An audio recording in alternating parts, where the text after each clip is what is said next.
हम लोग भगवद गीता के चौथे अध्याय के 8वें श्लोक को देख रहे हैं। बहुत महत्वपूर्ण श्लोक है और अब तो सब जानते भी होंगे भगवान के आने का प्रयोजन। परित्राणाय साधूनां विनाशाय च दुष्कृतां धर्म संस्थापनार्थाय संभवामि युगे युगे। इससे पहले कि हम आगे प्रवचन करें, ये जो पहली दो लाइनें हैं ये कहाँ पे देखी हैं आपने? भगवद गीता के अलावा कहीं लिखी हुई देखी है आपने भारत में? कहाँ? पुलिस के बाद पुलिस भी ड्राइव करती इसी तरह से, और एयरफोर्स भी भगवद गीता के श्लोकों से अपने जो लक्ष्य है उसको देखते हैं कि हम लोग आकाश, जैसे भगवान आकाश में सब जगह व्याप्त हो रहे हैं, हम भी आकाश से ऊपर से बम गिराएंगे ऐसे करके। तो लेकिन ठीक है, अर्थ बड़ा स्पष्ट है। साधुओं के परित्राण के लिए और जो दुष्कृति हैं, असुर हैं, उनके विनाश के लिए, धर्म की संस्थापना के लिए भगवान युग युग में आते हैं। क्या आपको इसमें भगवान के आने के 3 कारण स्पष्ट दिख रहे हैं? क्या है पहला कारण? साधुओं के परित्राण के लिए, दुष्टों के विनाश के लिए, और तीसरा है धर्म की संस्थापना के लिए। अनुवाद: भक्तों का उद्धार करने, दुष्टों का विनाश करने तथा धर्म की फिर से स्थापना करने के लिए मैं हर युग में प्रकट होता हूँ। ये फिर से शब्द क्यों है? क्योंकि धर्म की अब ग्लानि हो गई है तो उसको दोबारा से स्थापित करना। ठीक है, हाँ आगे पढ़ते हैं। Commentary, Gita Bhushan commentary. मान लीजिए प्रश्न करें, परंतु आपके भक्त राजर्षि इत्यादि भी अधर्म का नाश करने और धर्म की ग्लानि को रोकने के लिए प्रकट होते हैं, तो आप यह क्यों कह रहे हैं कि आप ऐसा करने के लिए प्रकट होते हैं? पिछला वाला श्लोक क्या था? यदा यदा ही धर्मस्य ग्लानिर्भवति भारत अभ्युत्थानम् अधर्मस्य तदात्मानं सृजाम्यहम्। और इसको यहाँ पे लिंक क्या बना रहे हैं कि यह तो कार्य आपके जो रिप्रेजेंटेटिव कहा जाए, राजा है, राजर्षि वह कर सकते, तो आप क्यों करते हैं? तो ये नेक्स्ट जो पैराग्राफ है ये मुख्य कारण है भगवान के आने का। मेरे भक्त, भगवान कृष्ण के भक्त, मेरे रूप और गुणों का आस्वादन करने में निरत रहते। निरत का मतलब लगे रहते हैं। क्यों लगे रहते हैं? क्योंकि उनकी अविद्या नष्ट हो चुकी है और वह भगवान के रूप, गुण, लीला इत्यादि के माधुर्य को अनुभव कर पाते हैं।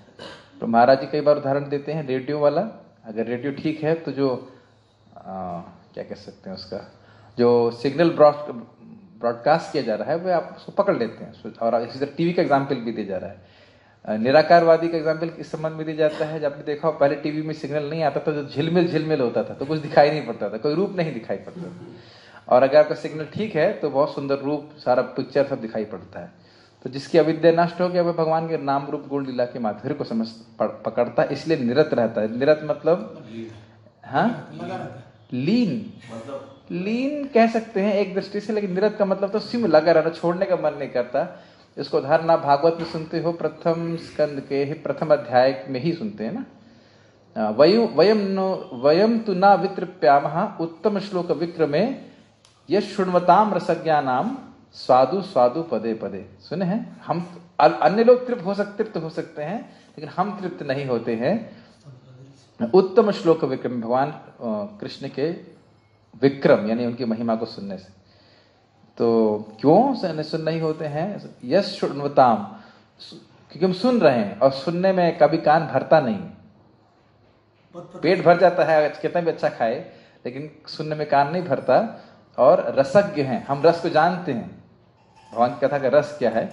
और स्वादु स्वादु पदे पदे, हर पद पे, हर शब्द पे उनको सुख प्राप्त होता है। ठीक, निरत रहते हैं। वे मेरे रूप का साक्षात्कार करने की आकांक्षा रखते हैं और ना देख पाने के कारण व्यग्र हो जाते हैं। इसलिए व्यग्र का अर्थ समझते हैं आप लोग? जैसे आपने देखा है कृष्ण हॉल में प्रसादम के पहले लोग व्यग्र हो जाते हैं।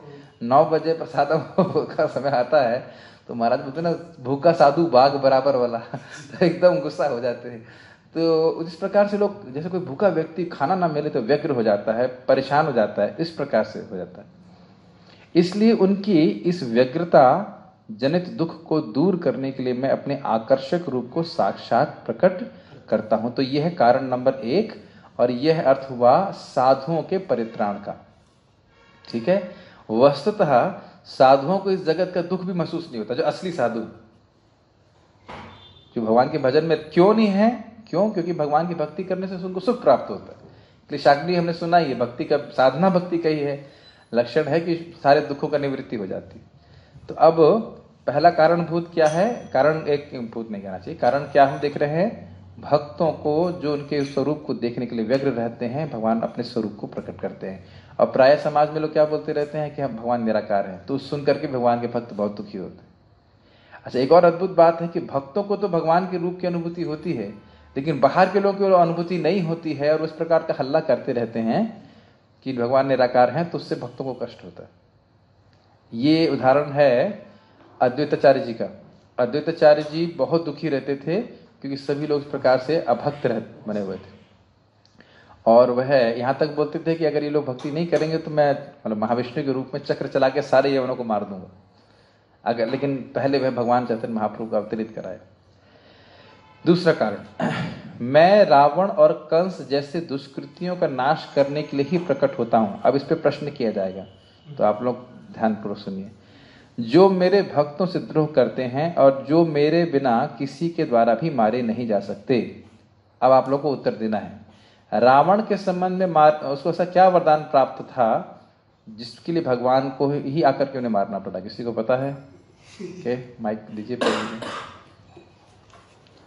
रावण को ऐसा क्या वरदान प्राप्त था? उसकी मृत्यु मनुष्य साधारण मनुष्य के द्वारा होगी, तो भगवान मनुष्य का रूप लेकर आए। मनुष्य के ही रूप के द्वारा होगी, तो इसलिए भगवान मनुष्य का रूप लेके आए। और कंस का संग क्या था? कंस के संग क्या दिक्कत थी? इसीलिए मैं सोच रहा हूं थोड़ा लीला का स्मरण करेंगे तो हम शुद्ध होंगे। सीधी सीधी बात है, वहां तो देवताओं ने सीधे बोला था कि देवकी का 8वां गर्भ ही आपको मारेगा, तो इसलिए भगवान आए सीधे। उसमें कोई दिक्कत नहीं थी। एक जगह मुझे और स्मरण आ रहा है कि कंस को कोई मारने वाला था, मुझे भी याद नहीं आ रहा है। एक जगह लीला वर्णन आता है, फिर बोला कि नहीं भगवान आएंगे उसको मारेंगे। मैं अभी याद नहीं आ रहा है कौन। नहीं, रावण के संग हुआ था शायद। रावण, हाँ, कोई उनको मारने के लिए आया था, तो बोला कि नहीं भगवान आएंगे मारेंगे। मुझे अभी याद नहीं आ रहा कौन से। तो भगवान स्पष्ट रूप से आते हैं। और हम असुर का अगर स्मरण करें तो असुर का मतलब असुरों के संग वजह से भगवान का भी हिरण्यकश्यप के संग भी वरदान भगवान को मतलब उसको वरदान प्राप्त, भगवान आके उसको मारे। अच्छा, और हिरण्याक्ष को भी कोई नहीं मार सकता था। हिरण्याक्ष को भी कोई मार नहीं सकता था। हिरण्याक्ष भी इतना शक्तिशाली था। वरुण देव के पास गए, वरुण देव बहुत बड़े योद्धा थे, और बोला मुझे वरदान चाहिए। तो क्या चाहिए? आपसे युद्ध करना चाहता हूँ।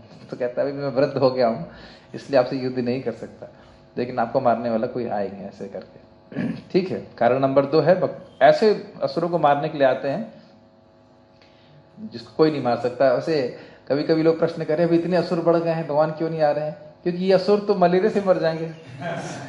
जो मैंने सुना नेपोलियन इतने बड़े असुर थे, लेकिन वो मलेरिया से मर गए। तो भगवान को उनको आने के लिए जरूरत नहीं है, इतने बड़े असुर नहीं है कि उनको मारने के लिए भगवान स्वयं आए। ठीक, कारण 2 क्लियर। केवल मेरी अर्चना और ध्यान के लक्षणों से युक्त शुद्ध भक्ति योग रूपी धर्म और वैदिक धर्म का प्रचार करने हेतु मैं प्रकट होता हूं, क्योंकि यह और किसी के द्वारा स्थापित नहीं हो सकता है। यह कारण नंबर 3 थोड़ा ध्यान पूर्वक आपको समझना पड़ेगा।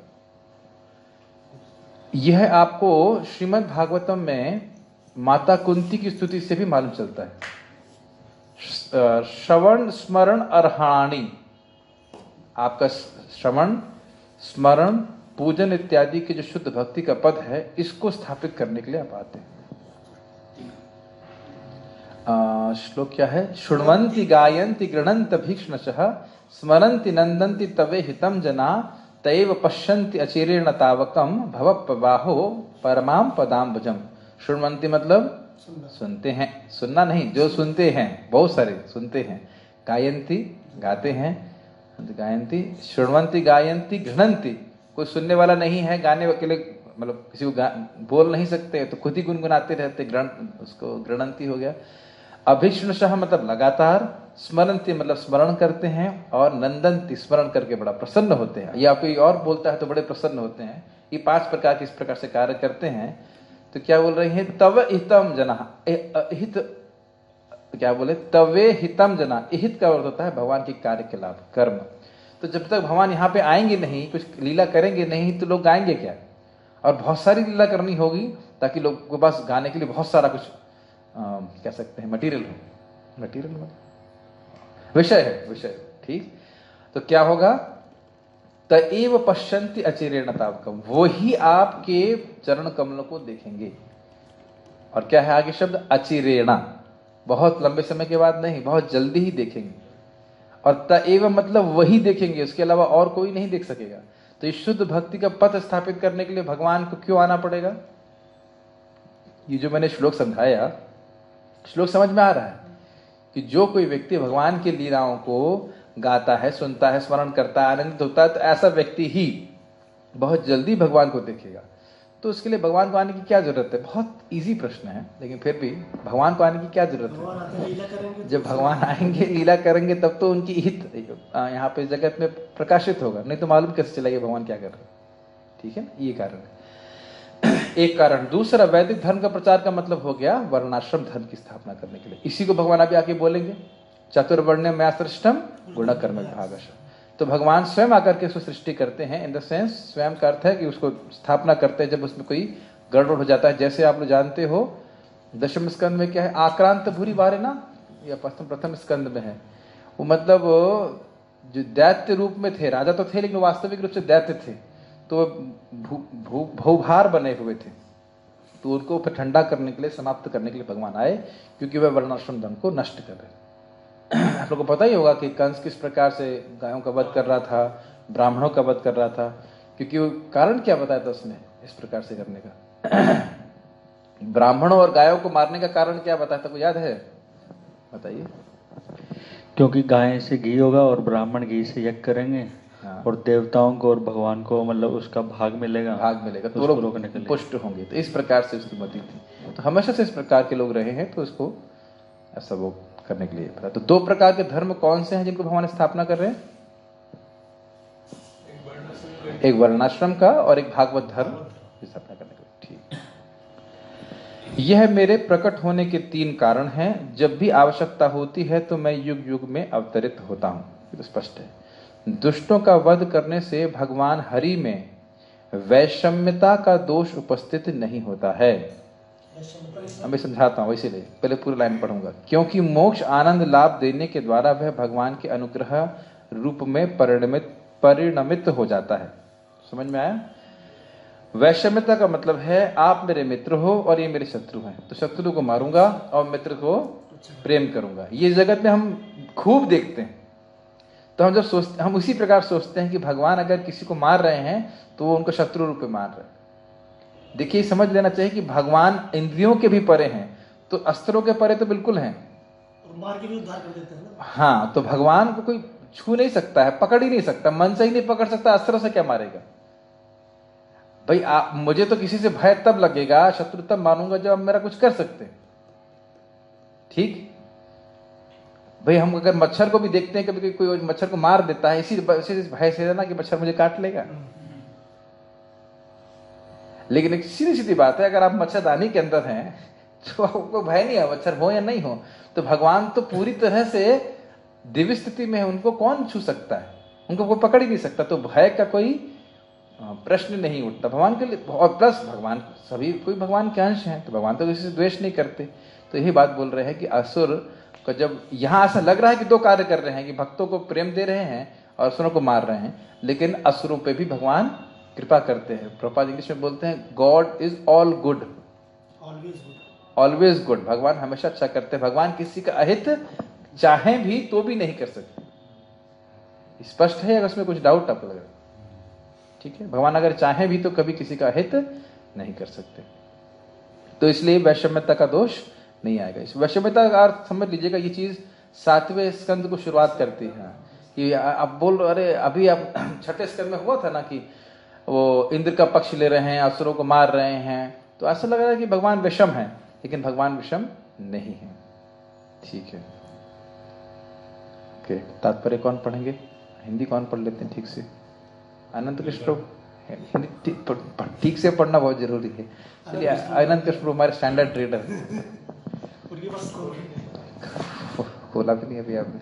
ठीक है, आप पढ़िए, प्रभु जी को दीजिए, जल्दी दीजिए, नहीं तो मैं फिर पढ़ता हूँ। हाँ, मोहन को दीजिए। भगवत गीता के अनुसार प्रभुपाद जी का तात्पर्य। इससे पहले आगे बढ़े, हम 3 कारण जान लें। एक कारण क्या है? भक्तों को अपने सुंदर रूप का दर्शन देने के लिए, लीला इत्यादि करने के लिए। दूसरा, असुरों को मारने के लिए, बिना उनके मार नहीं सकता।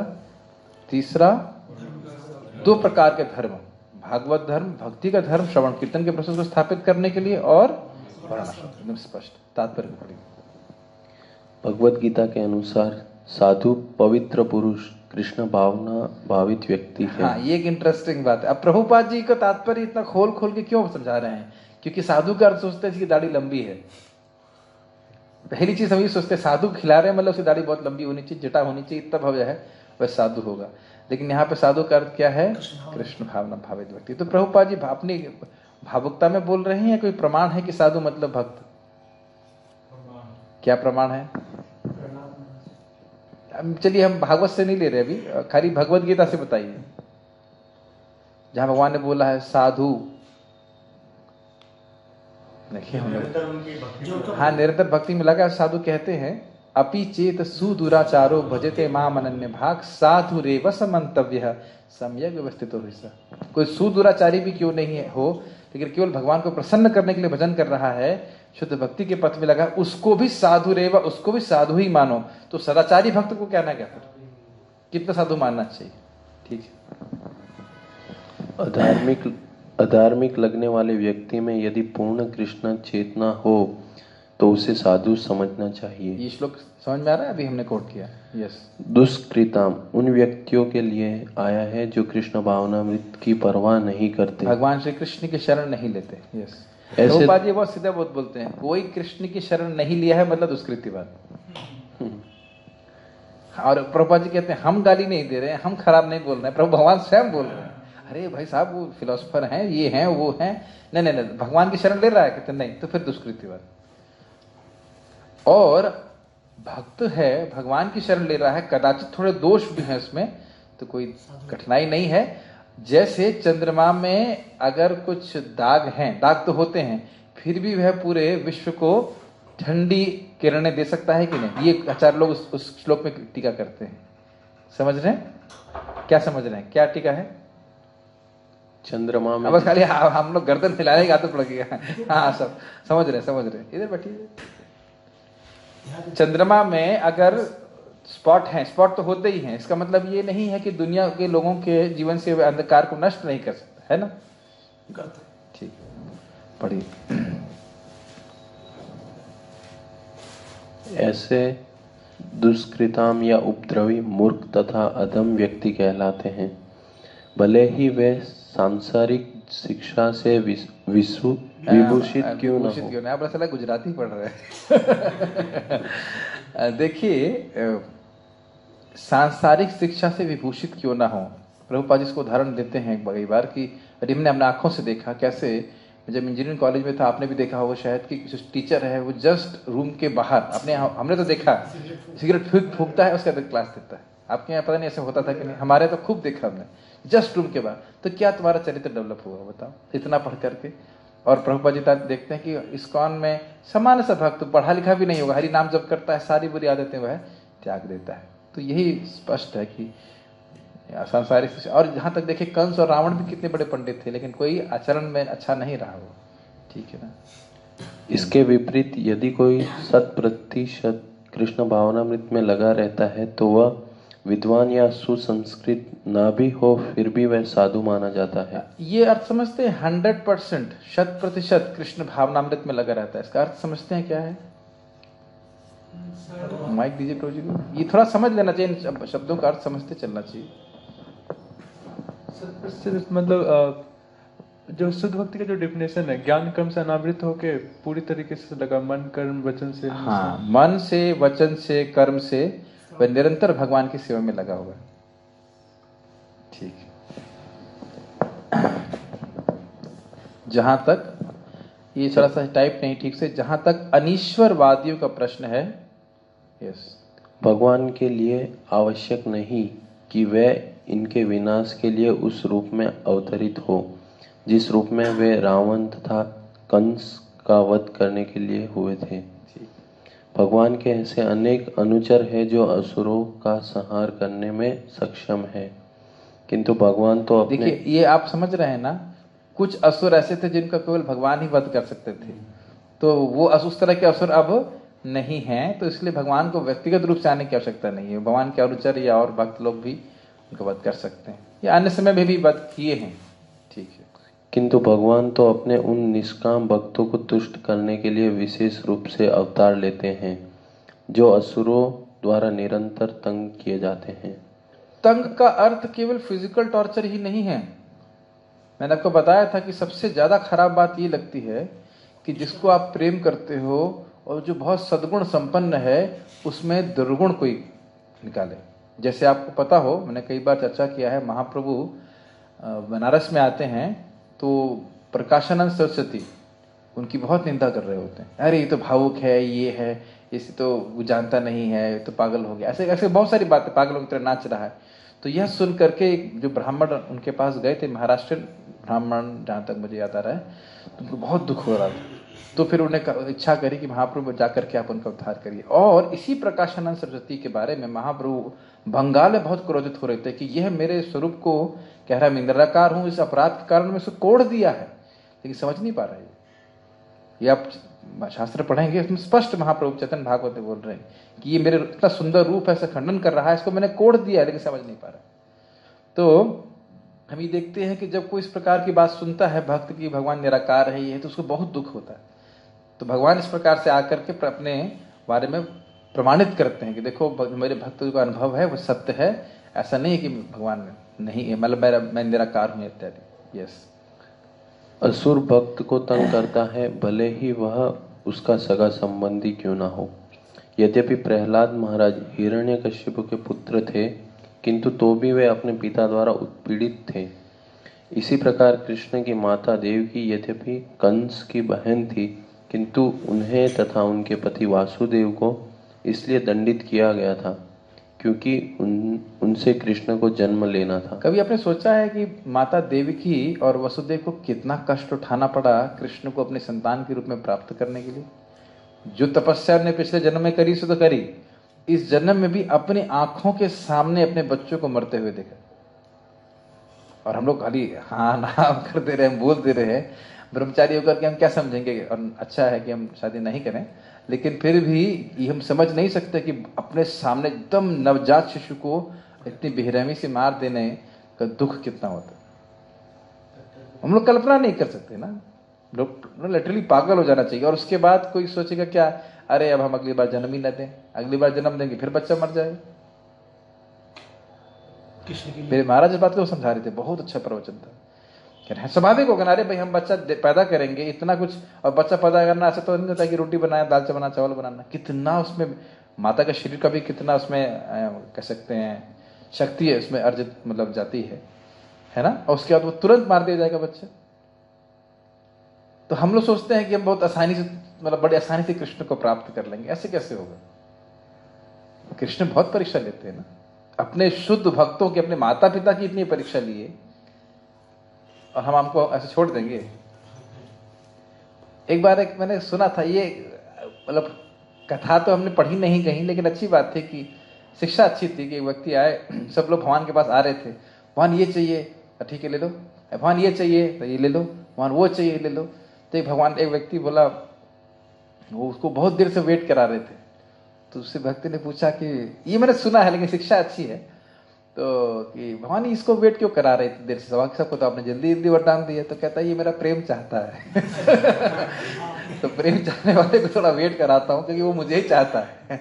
वैसे सिद्धांत गलत नहीं, सिद्धांत तो बिल्कुल परफेक्ट है। बाकी मुक्ति देकर छूट जाए कृष्ण तो छोड़ देते हैं, प्रेम को छुपा कर रखते हैं, तो प्रेम थोड़ा देने में समय लगता है। नहीं तो क्या दिक्कत है, भगवान कलिया को बस जीभ से शुद्ध नाम प्रकट हो जाए, सारी आपका सारा अनर्थ सब खत्म, सारा खत्म। और एक दिन ऐसा भी होगा, लेकिन अभी तो भगवान आपको संघर्ष करा रहे हैं, हर भक्त को करा रहे हैं। ये बड़ा अद्भुत है। तो और कितनी अद्भुत बात है ना, कई बार अपने जीवन में आप अनुभव करेंगे आपको परेशान लोग केवल इसीलिए कर रहे हैं क्योंकि आप भक्त हो, केवल इसलिए, और कोई कारण नहीं, केवल आप भक्ति कर रहे हैं, हरे कृष्णा कर रहे हैं, इसलिए परेशान करेंगे। स्पेशली अगर कोई प्रचार कर रहे हैं, आप देखो ना रशिया में वगैरह में कितना भक्तों को परेशान किया गया। ठीक है, बढ़िया। अतः भगवान कृष्ण मुख्यतः देवकी के उद्धार करने के लिए प्रकट हुए थे, कंस को मारने के लिए नहीं, किंतु ये दोनों कार्य एक साथ संपन्न हो गए। ये आश्चर्य नहीं करना चाहिए, इस जगत में भी बहुत बार कोई व्यक्ति ऐसे कार्य करता है ना, चलो अब वहां जा रहे हैं तो ये काम तो होगा ही और साथ में ये काम भी कर लेंगे, करते हैं कि नहीं, बल्कि 2-3 काम भी एक साथ कर लेता है व्यक्ति। जब ऐसे कहते हैं अनुसंगिक, मुख्य रूप से ये कार्य कर रहा है, साथ में और अन्य कार्य भी कर लेंगे, तो मुख्य प्रयोजन है भगवान के भक्तों को सुख देना। और आप समझ ही रहे होंगे कि देवकी की क्या, थोड़ा सा देवकी की चेतना में अगर जाएं तो क्या उनकी, मतलब इंग्लिश में कहेंगे एंटिसिपेशन, हिंदी में क्या कहेंगे उसको, उत्कंठा है कि कृष्ण मेरे बच्चे बनेंगे, कृष्ण मेरे बच्चे बनेंगे, कृष्ण मेरे पुत्र के रूप में आएंगे। तो कितनी उत्कंठा है उसको, इसलिए अपने वो और कुछ दुख को नहीं गिरने, बार बार ये बात आएगी कि जो भगवत प्रेमी भक्त है वह अपनी सेवा में आने वाले दुखों को नहीं गिनता है ना, ये प्रेम का मुख्य लक्षण है। और जो कोई भी दुख आते हैं उसको भी उसको सुख ही होता है सेवा में, ये प्रेम का मुख्य लक्षण। कोई उदाहरण आपको अगर और याद नहीं आ रहा तो श्रीपाद माधवेंद्रपुरी का उदाहरण तो बड़ा स्पष्ट है, कितनी वृद्धावस्था में यहाँ से हो गए चंदन लेने के लिए, एक बार भी सोचे नहीं कि अरे मैं इतना वृद्धा, मतलब भगवान को बोलते रहे भाई मैं इतना वृद्ध हो गया हूँ, मेरी कुछ सिचुएशन समझो, कैसे मैं जाऊंगा। ये भगवत प्रेम का लक्षण है। पढ़िए प्रभुपाद जी है, ऐसा नहीं प्रभुपाद जी कह रहे कहाँ गुरु जी ने आज्ञा दे दी और कोई नहीं मिला, मैं ही फंस गया, मेरे को जानना पड़ेगा, ऐसे नहीं, बड़े उत्साह के संग। प्रभुपाद जी का फोटो आप देखे हो, प्रभुपाद बहुत सीरियस है, तो जो जलदूत के ऊपर उनका जो पासपोर्ट है उसके ऊपर, तो प्रभुपाद जी से एक शिष्य ने पूछा प्रभु जी बहुत सीरियस लग रहे हैं आप, कहते नहीं मैं सबसे अधिक प्रसन्न था उस फोटो में, क्योंकि मुझे मौका मिल रहा था अमेरिका में जाकर के अपने गुरु की आज्ञा का पालन को पूरा करने का प्रयास करने के लिए। इस प्रकार से तो वैष्णव की क्रिया मुद्रा समझना बहुत मुश्किल है। ये प्रश्न नहीं बनेगा कि जब उनको पता है कि बच्चे मरेंगे तो फिर क्यों पैदा कर रही बच्चे, है ना, ये अद्भुत है। यस, एक साथ संपन्न हो गए। पढ़िए। अतः ये कहा जाता है कि भगवान भक्त का उद्धार करने तथा दुष्ट असुरों का संहार करने के लिए विभिन्न अवतार लेते हैं। ठीक। कृष्णदास कविराज कृत चैतन्य चरितामृत के निम्नलिखित श्लोकों मध्य लीला से 263 से 264 से अवतार के सिद्धांतों का सारांश प्रकट होता है। सृष्टि में पढ़ता हूँ। सृष्टि हेतु ए मूर्ति प्रपंचे अवतरे, से ईश्वर मूर्ति अवतार नाम धरे, मायातीत परव्योमे सबार अवस्थान, विश्व अवतारी धरे अवतार नाम। अवतार अथवा ईश्वर का अवतार भगवत धाम से भौतिक प्राकट्य हेतु होता है। एक बात ध्यान रखना चाहिए, इंग्लिश में इनकारनेशन शब्द और अवतार शब्द अलग थोड़ा होता है। अवतार मतलब आध्यात्मिक जगत से वो अवतरित होते हैं। इनकारनेशन का अर्थ ये होता है कि वे भौतिक शरीर को ग्रहण करते हैं।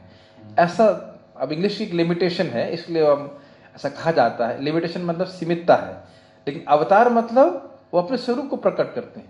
ये हमने पिछले श्लोकों में पढ़ा था। ऐसा नहीं सोचना चाहिए कि वो हाड़ मांस चर्म का शरीर ग्रहण करते हैं।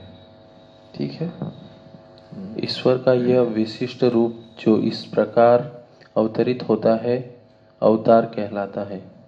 ऐसे अवतार भगवत धाम में स्थित रहते हैं। अब आपके प्रश्न का भी शायद उत्तर हो ही गया। जो प्रश्न नहीं था, एक संदेश था कि क्या वराहदेव उस पर से रहते हैं, तो हम सिद्धांत रूप में समझ सकते हैं कि सभी भगवान के अवतार आध्यात्मिक जगत में रहते हैं, प्रकट होते हैं, जब तक कि इसकी कोई अलग से कुछ ना मालूम चले।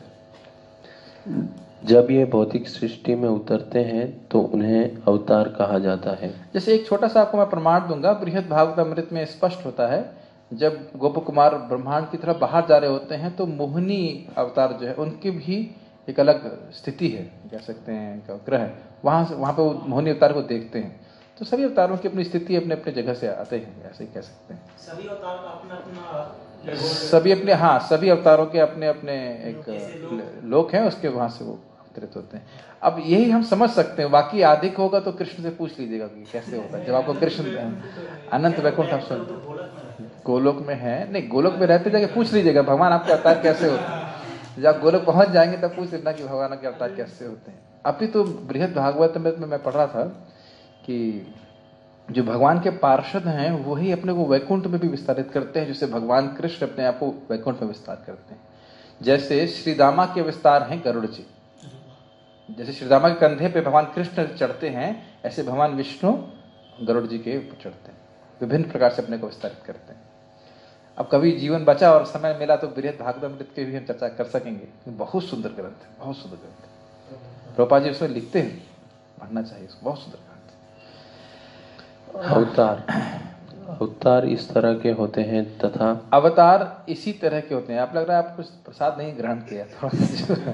हाँ, पुरुषावतार, गुणावतार, लीलावतार, सत्यावेश अवतार, मनवंतर अवतार तथा युगावतार, इस सबका इस ब्रह्मांड में क्रमानुसार अवतरण होता है। थोड़ा मैं आप लोगों को टच कर दूंगा इस मामले में कि पॉइंट्स को क्या क्या कहते हैं। पुरुषावतार कौन से हैं? कारोदकशाय विष्णु, गर्भोदकशाय विष्णु, शिरोदकशाय विष्णु, और वह उस जगत की सृष्टि के लिए आते हैं मुख्य रूप में। गुणावतार कौन से हैं? ब्रह्मा जी, विष्णु और शिव जी, जो प्रकृति के गुणों को स्वीकार करते हैं जगत की सृष्टि के लिए। लीला अवतार कौन से हैं? भगवान की विभिन्न लीला, जैसे भगवान श्री राम, मत्स्य अवतार, नरसिंह देव, वो विभिन्न लीला करके वह चले जाते हैं। शक्त्यावेश अवतार कौन? शक्ति आवेश अवतार का अर्थ क्या है? जिसमें भगवान अपनी शक्ति को निहित करते हैं। जरूरी नहीं है कि वह जीव हों, ये ध्यान रखिएगा। जिसमें भी अपनी शक्ति को आवेशित करते हैं वह शक्त्यावेश अवतार होते हैं। जैसे कि शेषनाग, शेषनाग कोई जीव नहीं है, लेकिन वह भगवान की एक विशेष शक्ति है, सारे ब्रह्मांडों को धारण करने की शक्ति। उसके बाद वेद व्यास जी, वेद व्यास जी कभी कभी कोई जीव होते हैं, कभी कोई स्वयं नारायण होते हैं। इस समय जो वेद व्यास जी हैं वह स्वयं नारायण है, हमने सुना। पृथु महाराज हैं, पृथु महाराज का था भूभारण शक्ति है, भूपालन शक्तिशाली। और परशुराम जी का दुष्ट दलन शक्ति। इस प्रकार से विभिन्न शक्तियां भगवान की इन विशेष अवतारों में आवेशित होती। ठीक है। मनवंतर अवतार कौन होते हैं? वामन देव, जो हर एक मन में, इसके बारे में थोड़ा सा क्लियर नहीं है, 8वें स्कंद में है। चलिए ठीक है। और युगावतार तो आप जानते हो हर युग में आते हैं और युग धर्म की वह स्थापना करते हैं, तो उसको युगावतार कहा जाता है। किंतु भगवान कृष्ण आदि भगवान है और समस्त अवतारों के उद्गम है। भगवान श्री कृष्ण शुद्ध भक्तों की चिंताओं को दूर करने के विशिष्ट प्रयोजन से अवतार। लेकिन ये तो मुझे लगता है आप इस्कॉन वाले हो इसलिए बोलते हो कि भगवान कृष्ण सभी अवतारों के उद्गम है। आपको कृष्ण अच्छे लगते हैं इसलिए आप सब बोलते हैं। ओह वेरी गुड, कृष्णस्तु भगवान से। जरा श्लोक पर थोड़ा विचार कर लिया जाए। एता चांसः कला पुंसः कृष्णस्तु भगवान स्वयं। तो एता चांसः कला पुंसः, जितने भी अवतार हैं वह पुंसः के कला या कलांश हैं। तो पुंसः का अर्थ क्या है? गलत। देखो मैंने इसीलिए कठिन प्रश्न किया था, ये मुझे अभी कुछ समय पहले पढ़ा। एता चांसा कला पुंसः, पुंसः मतलब भगवान के। ये मैं भी सोचता था बहुत समय तक। एता चांसा कला पुंसः, पुंसः मतलब गर्भोदकशाय विष्णु। ये कैसे? आप पढ़िएगा, ये जितने भी अवतार हैं यह गर्भोदकशाय विष्णु के विस्तार हैं। कृष्णस्तु भगवान स्वयं, क्योंकि कृष्ण का वर्णन आ रहा है उसमें, इसलिए कृष्ण को अलग दिखाया जा रहा है। कृष्णस्तु भगवान स्वयं, समझ में आया? तो फिर से जाके पढ़िएगा। बहुत दिन अभी मैं जब टीकाओं को देख रहा था मुझे समझ में आया, अरे प्रभुपाद जी इसको लिख रहे हैं, लेकिन कभी कभी हम समझ नहीं पाते। इस जगत में प्रभुपाद बड़ा स्पष्ट लिखते हैं, जगत में जितने भी अवतार हैं वे क्षीरोदकशाय विष्णु या गर्भोदकशाय विष्णु के थ्रू आते हैं। अर्थात ये जो अवतार है उनका स्रोत कौन है? गर्भोदकशाय विष्णु या क्षीरोदकशाय विष्णु, एक ही विष्णु है, अलग अंतर नहीं। लेकिन कृष्णस्तु भगवान स्वयं, अर्थात कृष्ण गर्भोदकशाय विष्णु या क्षीरोदकशाय विष्णु के भी स्रोत है, उत्स है। समझ में आई बात? ये बड़ा स्पष्ट रूप से श्री विश्वनाथ चक्रवर्ती ठाकुर जी कहते हैं कि कृष्ण अंशी भी नहीं है। अंशी मतलब इन जो अवतार है वो सब उनके स्रोत भी नहीं है, वो है अंशी के भी परे, अवतारी है। समझ में आ रही बात? कि इन गर्भोदक्षाय विष्णु के भी वह स्रोत। थोड़ा अंतर देखना पड़ेगा, आप लोग वापस टीका में आप देख सकते हैं। समझ में आया? एता संसा कला पुंसा कृष्णस्तु भगवान स्वयं इंद्रारि व्याकुलम लोकम मृडयन्ति युगे युगे युगे युगे। क्या चैतन्य महाप्रभु? हाँ हाँ हाँ, एक चैतन्य महाप्रभु के लिए, एक कृष्ण के लिए। ठीक ठीक। ये प्रभुपाद जी पूछे थे एक बार व्यक्ति को दीक्षा में, महाप्रभु कौन है? तो बोले कृष्ण के अवतार है। कहते नहीं, वह स्वयं कृष्ण है, अवतारी। भगवान श्री कृष्ण शुद्ध भक्तों की चिंताओं को दूर करने के विशिष्ट प्रयोजन से अवतार लेते हैं, जो उन्हें उनकी मूल वृंदावन लीलाओं के रूप में देखने के उत्सुक रहते हैं। ये हमने टीका में कौन सा कारण नंबर 1 था, बहुत व्यग्र रहते भगवान को देखने के लिए। यस। अतः कृष्ण अवतार का मूल उद्देश्य अपने निष्काम भक्तों को प्रसन्न करना है। ठीक है। भगवान का वचन है कि वे प्रत्येक युग में अवतरित होते रहते हैं। इससे सूचित होता है कि वे कलयुग में भी अवतार लेते हैं। हाँ, तो अब ये भी स्पष्ट है, युगे युगे मतलब ऐसा नहीं है कि 3 युग आए और कलयुग इतना गड़बड़ हो गया कि भगवान से मैनेज ही नहीं हो रहा है। तो ऐसा नहीं है, भगवान कलयुग में भी आते हैं। हाँ जी। जैसा कि श्रीमद् भागवतम में कहा गया है कि कलयुग के अवतार भगवान चैतन्य महाप्रभु है, जिन्होंने संकीर्तन आंदोलन के द्वारा कृष्ण पूजा का प्रसार किया और पूरे भारत में कृष्ण भावनामृत का विस्तार किया। छोटी सी बात है, क्योंकि महाप्रभु छन्न अवतार हैं, कवर्ड इनकारनेशन है, इसलिए उनका वर्णन भी शास्त्रकारों ने कवर्ड वे में किया, एकदम स्पष्ट रूप से नहीं किया है। लेकिन यह वंदे महापुरुष ते चरणारविंदम इत्यादि जो श्लोक हैं भागवत के, उसके द्वारा स्पष्ट है कि महाप्रभु भगवान है। श्लोक क्या है वो? 11, जहां तक मुझे स्मरण आ रहा है 11:933 है। स्वराज्य लक्ष्मी ऐसे करके श्लोक है। त्यक्त्वा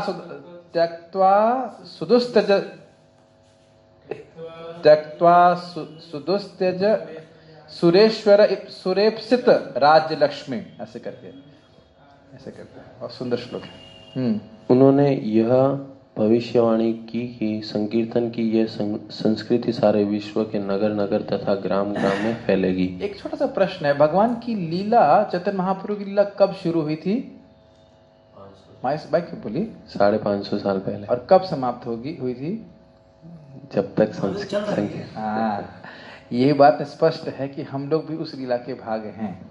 आप कहेंगे प्रभु ये क्या, ये कैसे बोल सकते हैं आप?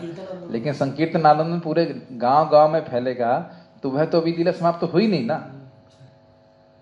ये बात हम लोग को बड़ी अजीब सी लगती है, लेकिन प्रभुपाद जी बार बोल रहे थे, आंख बंद कर रहे थे, प्रवचन कर रहे थे। मैं हिंदी में बोल रहा हूँ जो प्रभुपाद ने बोला।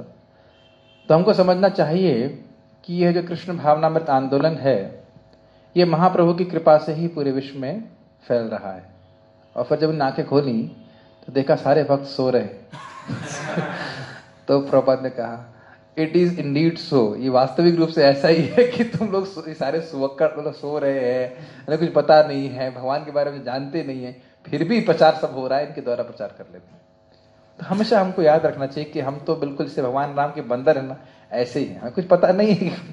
वास्तवता देखा जाए तो कदम कानन महाराज बोल रहे थे, अगर आप शास्त्र ज्ञान की बात भी करो तो भी हम लोग को उतना ज्ञान नहीं जितने अन्य जगह बहुत संस्कृत के लोग जान सकते हैं। लेकिन एक विश्वास है कि भगवान का नाम हरे नाम एवं केवलम, हरि का नाम आश्रय लेकर के पूरे प्रचार में भक्त लोग लगे रहते। कभी आप सोचिए ना, वो 6 गृहस्थ भक्त गए थे इंग्लैंड में प्रचार करने के लिए और पूरा हिला दिया प्रचार करने में, एकदम अचिंत है बिल्कुल। तो ये विश्वास होना चाहिए, और इसमें हमें हर किसी को सोचना चाहिए कि हम किस तरह से मदद कर सकते हैं लोगों को हरि नाम से कनेक्ट करने के लिए। ये मुख्य प्रयोजन। इस संबंध में बहुत अच्छी बात है, चैतन्य भागवत में आता है कि देखिए, श्रीमद् भागवतम और भगवत गीता को पढ़ने के बाद व्यक्ति को भगवान के नाम का आश्रय लेना चाहिए। ये केवल एक इंटेलेक्चुअल एनालिसिस मात्र के लिए नहीं है। भगवान का नाम जब करते हैं तो भागवत में रुचि होती है, भागवत सुनते हैं तो नाम की प्रेरणा करने की मिलती है, दूसरे के पूरक है, काटने वाले नहीं है। मेरी बात समझ रहे हैं? जब नाम की महिमा समझ में आएगी तो नाम को आपको आश्रय भी लेने की इच्छा होगी, है कि नहीं? स्वाभाविक सी बात है। यस। भगवान चैतन्य को गुप्त रूप में किंतु प्रकट रूप में नहीं, उपनिषदों, महाभारत तथा भागवत जैसे शास्त्रों के गुह्य अंशों में वर्णित किया गया है। भगवान ये एक चैतन्य उपनिषद है। अगर आपने भक्ति वृक्ष की क्लास करी होगी उसमें बताया गया महाप्रभु किस प्रकार से भगवान है, और उसमें स्पष्ट लिखा है ना, सची के गर्भ से हम गंगा जी के तट के पास में ऐसे करके उस पर मैं अवतरित हूंगा, बिल्कुल स्पष्ट है। एक बात मैं बहुत अच्छी तत्व संदर्भ की उसमें कहीं टीका में पढ़ रहा था कि भगवान का नाम, ये हरे कृष्ण मंत्र गीता में, भागवत में जगह जगह क्यों नहीं लिखा हुआ है? ये सोचे हैं कभी आप? इतनी बढ़िया चीज है तो हरे कृष्ण मंत्र भागवत में क्यों नहीं लिख दिया गया? ने बहुत सुंदर बात बोली कि ये भगवान का नाम इतना गोय है, ये मंत्र इतने गोय हैं कि एकदम स्पष्ट रूप से प्रकट नहीं किए जाते। बड़ा अच्छा था, मुझे बात लगी थी, क्योंकि इस हम तो कल्पना भी नहीं कर सकते कि इस मंत्र के द्वारा कैसे व्यक्ति भगवान के धाम की प्राप्ति, वो भी गोलोक की प्राप्ति कर ले। जैसे देखे ना, श्रीमती राधा रानी के बारे में भी वर्णन है भागवत में, लेकिन छुपा के वर्णन किया गया। तो ये सब बातें बड़ी गोही हैं। मतलब हमको हरे कृष्ण मंत्र मिल गया है। कल एक हमारे भक्त बता रहे थे, यही बता रहे थे कि प्रभु जी सब मिल गया है उन लोगों को, और सब बहुत अच्छी चीज मिल गई, इनको समझ नहीं पा रहे कि क्या प्राप्त हो गया। किसी को ब्राह्मण दीक्षा के मंत्र मिल गए तो क्या क्या उसको मिला है, सोच नहीं सकता। या हरि कृष्ण मंत्र भी गुरु से प्राप्त हुआ है, क्या कितना बड़ा भाग्य है, नहीं समझ पा रहा। तो ये सब बातें हैं, और ये गुह्य अंश में वर्णित किया गया। तो इसलिए कई बार लोग ऐसा प्रश्न कर बैठते हैं, लेकिन है बात शास्त्र में, उपनिषद में या कली संतरण उपनिषद में है, सब वर्णन है, और उसको अगर सीखेगा तो उसका लाभ उठा सकते हैं। पढ़िए। भगवान कृष्ण के भक्तगण भगवान चैतन्य के संकीर्तन आंदोलन द्वारा अत्यधिक आकर्षित रहते हैं। भगवान का यह अवतार दुष्टों का विनाश नहीं करता, अपितु अपनी अहेतु की कृपा से उनका उद्धार करता है। मैं इस पे विचार कर रहा था कि मान लीजिए जब हम दुष्ट थे, अभी भी बहुत अच्छे नहीं हुए लेकिन थोड़े अधिक दुष्ट थे, कोई मुर्गा वर्गा खा रहे थे, भगवान कहते चलो जो मुर्गा खाने वाले उनको मैं गला काट दूंगा, तो आपको कैसा लगता? तो यार ये अवतार तो बहुत अच्छे नहीं है, तो खाली गला ही काट रहे हैं। लेकिन महाप्रभु क्या कर रहे हैं, जितने भी नालायक लोग हैं उनके हृदय की जो असुर है उसको मार रहे हैं। जो तो अच्छा अवतार हुआ ना कि नहीं? सबसे अच्छा अवतार तो यही हुआ ना। कभी सोचिए ऐसा अवतार होता कि शिशुपाल जो है माला लेके जप करने लगता। सोचिए कभी शिशुपाल करे ये तो बहुत बढ़िया नाच रहा होता, ये जरासंध भी कहता हरे कृष्ण नाच रहा होता। तो ऐसा अवतार अगर होता तो कितना बढ़िया होता ना। ये दंतवक्र और किसको भगवान ने मारा, या फिर यहाँ पे आए थे केशी भैया, तो केशी को मारा था, केशी की जगह हुआ है हर एक, जबकि केशी भी असुर के रूप में आया, जानवर के रूप में आया, और वही जानवरों को महाप्रभु ने डांस करा दिया। तो यह तो वो एक अलग बात है। मैं खाली बोल रहा हूँ कि भगवान का एक सुंदर नहीं लीला आस्वादन, तो आप महाप्रभु का भी लीलाओं का आस्वादन कर रहे हैं, भाव बिल्कुल अलग है कि जो उसका हृदय का असुर है उसको नष्ट करना है। तो इसलिए भगवान का अवतार बड़ा स्पष्ट, बड़ा स्पेशल है। इस समय में बोला गया कि इस महाप्रभु के अवतार, महाप्रभु ने जो अवतार लिया, इनके द्वारा किसी का उद्धार नहीं होगा तो कई कल्पों तक उसका उद्धार नहीं होगा। इससे आसान और कुछ नहीं हो सकता। कोई कहे कि हरे कृष्णा करना डिफिकल्ट है तो फिर ठीक है, सतयुग में पत्ते चबाइएगा, है कि नहीं, सूखा पत्ता चबाते रहिए। इससे आसान कुछ भी नहीं है। अब ये दिखाता है कि हमारी इतनी पतित अवस्था है कि हरे कृष्णा करने में भी आदमी को कठिन लग रहा है। कोई प्रश्न है? हाँ, माइक दीजिए प्रभु जी। प्रभु जी, आपने बोला कि भागवत पढ़ने से नाम में रुचि आती है। yes. और नाम रुचि करते हैं, हरिनाम करते हैं तो हमें भागवत में रुचि आती है। ये पॉइंट समझ में नहीं आया। देखिए ये 5वें स्कंद में प्रभुपाद जी बताते हैं। और एक बार ऐसा घटना हुई, मैं कहीं प्रवचन कर रहा था और हम लोग 5वें स्कंद की चर्चा कर रहे थे, और मैं यही पॉइंट बोल रहा था, और जैसे पन्ना पलटा देखा प्रभुपाद जी उसी तात्पर्य में ये बात बोल रहे हैं। देखिए शुरुआत में भागवत समझ में आती है क्या? कुछ भी समझ में नहीं आता। अगर पहले समझिए, सीक्वेंस समझिए, कुछ भी समझ में नहीं आता। तो लोग क्या बोलते हैं, थोड़ी थोड़ी बेसिक फिलॉसफी देख करके बोलते हैं आप हरे कृष्ण करिए। जब हरे कृष्ण जब करते रहते हैं, फिर धीरे धीरे जब भागवत हम सुनते रहते हैं तो भागवत समझ में आती है। जैसे आप देखो छठा स्कंद में, तीसरे स्कंद में नाम की महिमा लिखी हुई है कि जीव से उच्चारण करने मात्र से सारे तपस्या का लाभ मिल जाता है। तो फिर हमको प्रेरणा मिलती है हरिनाम जप करने की, और कैसे वैष्णव का सम्मान करना चाहिए, बहुत सारी चीजें, भक्ति कैसे करना चाहिए, सब मालूम चलता है। तो इससे नाम में और रुचि प्राप्त होती। भगवान की लीलाओं को सुनते हैं तो लगता है भगवान कितने महान है, तो उनका वर्णन करने की इच्छा होती है। तो यह चीज श्रीपाद विश्वनाथ चक्रवर्ती ठाकुर जी उस श्लोक में बोलते हैं, नष्ट प्रायेषु भद्रेषु वाले श्लोक में। अभद्र अर्थात जो नाम अपराध हैं ये वीक हो जाते हैं, क्षीण हो जाते हैं भागवत सुनने से। क्यों? क्योंकि हृदय में तत्व ज्ञान आता है, भगवान का ज्ञान आता है, हमें भक्ति कैसे करनी चाहिए आता है, क्या गलतियां कर रहे हैं वो भी हम देखते हैं कि मैं इस प्रकार के अपराध नहीं करने चाहिए, तो व्यक्ति समझता है। तो श्रीमद् भागवतम से और रजोगुण तमोगुण समाप्त होता है। तो ये भागवतम जो है नाम में रुचि प्राप्त करने के लिए हमको बहुत मदद करती है। प्रभुपाद जी इसमें एकदम ऐसे इंग्लिश में लिखते हैं, one should cultivate taste for chanting Hare Krishna mantra और रीडिंग श्रीमद् भागवतम। और एक भक्त बोल रहे थे कि जब तक मैं भागवत पढ़ता नहीं था तो मैं ऐसे जब करता था, बस उसमें रुचि नहीं आती थी, उस महिमा ही नहीं पता आपको। जैसे कल ही मैं भक्त से चर्चा कर रहा था कि जो कुछ मंत्र हमको दिए जाते हैं उनकी महिमा ने पढ़ी तो मैं तो जगित हो गया। तो फिर मैं थोड़ा और सीरियस हुआ उसको करने के लिए, और ये लगता था क्या है 3 बार गायत्री क्यों करें। कभी कभी मैं ऐसा बोलता है, ये जल्दीबाजी में कर देते हैं, लेकिन उनकी महिमा नहीं समझ पा रहे कि महिमा कितना आत्मा साक्षात्कार देने वाली मंत्र है। मैं ज़्यादा स्पष्ट नहीं कह सकता, लेकिन ये सब बात है। तो जितनी महिमा हम समझते हैं किसी भी वस्तु की, उसको करने का हमारा जो आग्रह है वो बढ़ जाता है। और यत्न आग्रह बिना प्रेम नहीं होगा। जितना यत्न नहीं करेंगे, आग्रह नहीं करेंगे तो प्रेम नहीं होगा। तो मेरा उत्तर तो यही। और कोई आपके मन में? ये तो पॉइंट समझ में आया कि भागवत पढ़ने से हमें नाम में रुचि होती है। हाँ। सेकंड पॉइंट है कि जब हम हरि नाम करते हैं तो भागवत में रुचि। अच्छा, ये एक अच्छा प्रश्न है। हरि नाम करते हैं तो भागवत में रुचि कैसे होती है? तो भगवान गीता में भी स्पष्ट बोलते हैं कि इसके जीवन में तपस्या नहीं है, कोई इंद्रिय संयम नहीं है, उसको गीता का ज्ञान देना ही नहीं चाहिए, उसको अच्छा ही नहीं लगेगा। हरे कृष्ण मंत्र करते हैं तो अविद्या का नाश होता है, सफाई होती है, तो और कथा में रुचि होती है, कथा और समझ में आती है। मैं एक अपना जीवन के अनुभव बता रहा हूँ। परम पूज्य राधा गोविंद महाराज जी ने 2008 में जब मैंने यहाँ ज्वाइन किया था, एक प्रवचन दिया था दूसरे स्कंद पे। बाद में मुझे यहाँ पे अभी 1 साल पहले किसी भक्त ने बोला, प्रभु जी महाराज ने दूसरे स्कंद पे चतुश्लोक पे बहुत सुंदर क्लास दी है। अच्छा, तो मैंने सुना महाराज की बहुत सुंदर क्लास थी।